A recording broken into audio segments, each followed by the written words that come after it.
नमस्कार. तर आपण बोलणार आहोत बिग बॉस सीझन मराठी 5 बद्दल.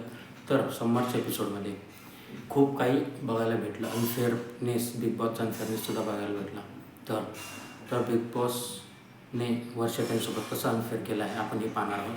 तर सुरुवातीला असा टास्क दिला की एक गाडी छोटी पाठवली आणि त्यानंतर झेंडे. तर त्या गाडीने झेंडे काढायचे होते आणि टाईम असं केलं होतं. तर त्यामध्ये अंकिताने 19 झेंडे 4.1 सेकंदमध्ये केले. तर डीपीने 18 झेंडे 4:46 केले.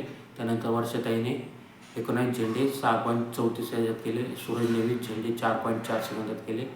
जान्हवीने 19 झेंडे 4.10 सेकंदात केले. आणि अभिजितने 18 झेंडे 3.56 सेकंदमध्ये केले.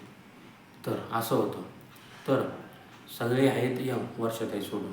तर त्या हिशोबाने वर्षाताईंसोबत अनफेअर झालं आहे. कारण की सगळे खेळू शकते, चपळ आहेत, त्यांना कमी वेळात करू शकते. तर वर्षाताईंचं एज पाहता, त्यांचं वय पाहता की त्यांना हा टास्क जमणार नाही हे बिग बॉसला माहीत असेल, तरीही बिग बॉसने असा टास्क ठेवला.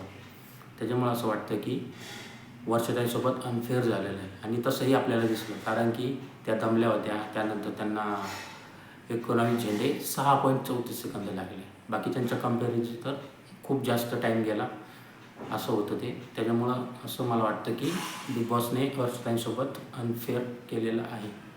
तर व्हिडिओ आवडला असेल तर चॅनलला सबस्क्राईब करा आणि व्हिडिओला लाईक करा. धन्यवाद.